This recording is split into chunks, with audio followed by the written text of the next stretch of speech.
I'm gonna try to make a YouTube demonstration video of how to fix a taco for dinner. It's nice stuff in the grocery store. We got taco mix. That's the bread and butter of it. A lot of the ingredients and stuff, like what you need to do, is written right on the taco packet. But they have some that are the taco kits you can use that you get at the store that have all the shells and everything together. But all you really need is a taco seasoning mix. Really, and a pound of ground beef is your main thing to get going.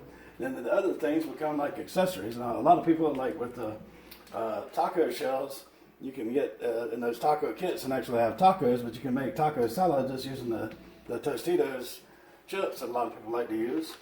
And then you get things like cheddar, the cheese. You can get the Mexican cheese like this, or you can get some of these other kinds. You can put different kinds together even at the end. It doesn't matter. And you get I like a lot of sour cream on it, so we had a lot of that for baked potatoes the other night. And then you get we like this shredded lettuce. It's already cut together in a bag and everything. Real easy to put with tacos. They're easy to find at the grocery store. And then you get some salsa maybe. And if you have taco sauce from, like, say, Taco Bell or something like that, you can put it in the tacos at the end. And then we also like have sliced tomatoes, but when I went to the store, they didn't have those. So I'm going to cut these tomatoes up, and because I'm going to do that off the camera, because I'll do kind of slow. I'm not like a master chef that can do it real fast on the camera. And I also got a jalapeno there from my garden that I'm going to cut up as well. And we'll get this all cut up and prepped, and that takes a little while. And then we'll begin the second part after I got it all cut up.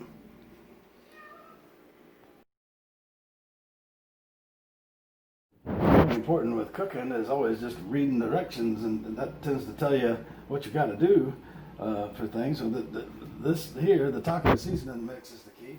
The ingredients, they could either do a pound of ground beef, which I'm going to do. I prefer ground beef. And they say you can do turkey, and that's a good way to save on the calories and fat. You don't have to deal with as much fat when you drain.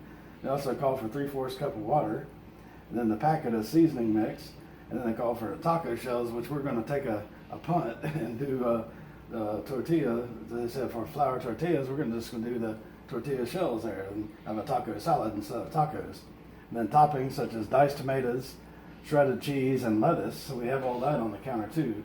So the next part we'll do on here is get the ground beef going, and then we'll get that started. Now what I do, I always have a skillet that I use for like everything I do. Is about one trusty skillet is real important to have, and then I have two different burners on this one, the inner burner and the outer burner on mine. And the outside controller that does the whole thing, it gets a more even cook. And I tend to like to cook on a fairly low temperature. I don't like, a lot of people want to just go straight to high and cook it real fast, but I tend to do it like a medium high. And that tiny little thing you do with that temperature makes a big difference in how the food turns out. And then I bought one of these things at the grocery store one time a while back that's designed just for ground beef, but a lot of times before that I've used just a straight up spatula to dive up the ground beef. Either one works, but this specially designed one can really just pound right through the ground beef and make it bust up into the different sort of pieces, whereas that straight spatula tends to get stuck and not do as well. So I pound it up like that as soon as I get it in there. If you got, with your ground beef, if you just bought it out of the grocery store, like I prefer to, get it right from the store, and it's still refrigerated, and you never froze it, it's really easy to do. But if you've got frozen stuff, you have to thaw it out somehow and work around that. And you can use the microwave and the sink and all sorts of techniques to help you defrost the meat, but getting it right from the grocery store and keeping it refrigerated helps. So you get it like this, and just gotta let it cook for a while. Now you can put you can do different things. At this point, you don't have to do it by the book, but you can put it like that and putting a lid on it will make it cook a lot quicker. So you keep that locked in, and you can also start adding water right away. A lot of people say, well, you got to add water at a certain point, but you can add water at any time. I'll go ahead and add some of it says 3/4 cup, and I went ahead and had that measured in this measuring cup. And having a measuring cup like this really helps you in the kitchen. You know exactly how much liquid to add at all times. Most people have those. But go ahead and get that in there and get it moistened, and you mix it around. I stir a lot when I cook.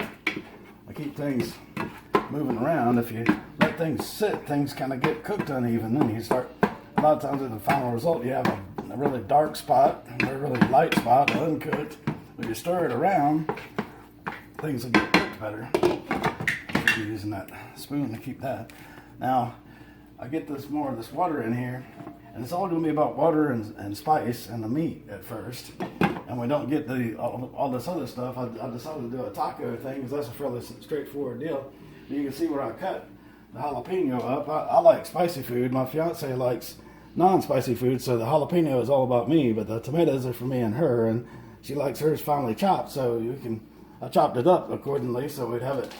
And that's the 2 tomatoes fit in there. And these are the parts that go right in the trash. You can be picky and say, I don't want that kind of stuff in my tomatoes, and it's not like where you go to a restaurant and they throw that to you and you're like, oh, I don't want that. But when you're cooking yourself, you can make those sorts of decisions.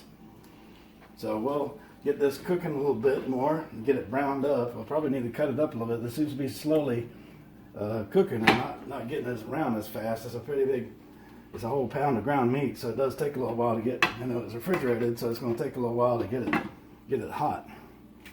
Okay.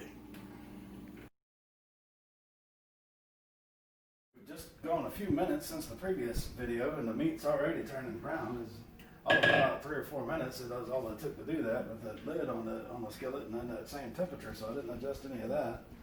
We got this browning up some. Now the fat in the meat is melting down and getting in there with the water too, so now we got a very liquidy thing at this point. And like, uh-oh, what do we do?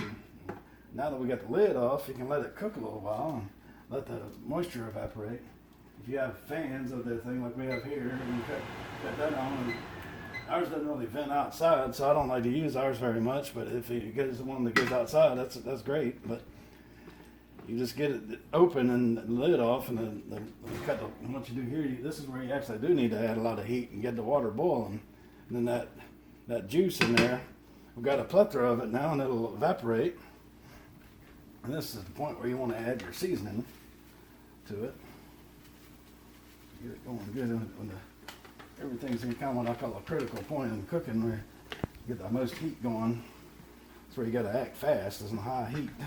When you get lower temperatures, you can kind of slow down your cooking and not have to be in such a rush. So that's important to remember. And slow cooking tends to get better results overall.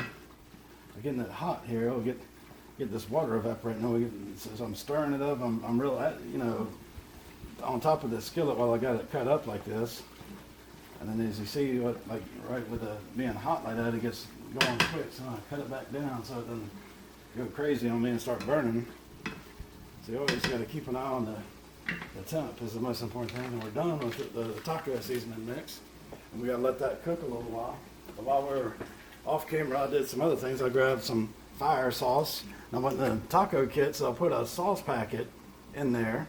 And it's exactly the same as this stuff. I mean, except for like maybe the Taco Bell version is fire and real hot. So you get some packets from restaurants and stuff, taco sauce wherever, and it's just taco sauce. So to have that, plus the taco seasoning, and then the taco shells is all that's in those taco kits. So improvising and making taco salad like this is just a little, add a couple other steps. So we let this cook a little while and then get it where it's evaporated down. And then we'll shift to the final part where we start putting it all together and put it on a plate to eat.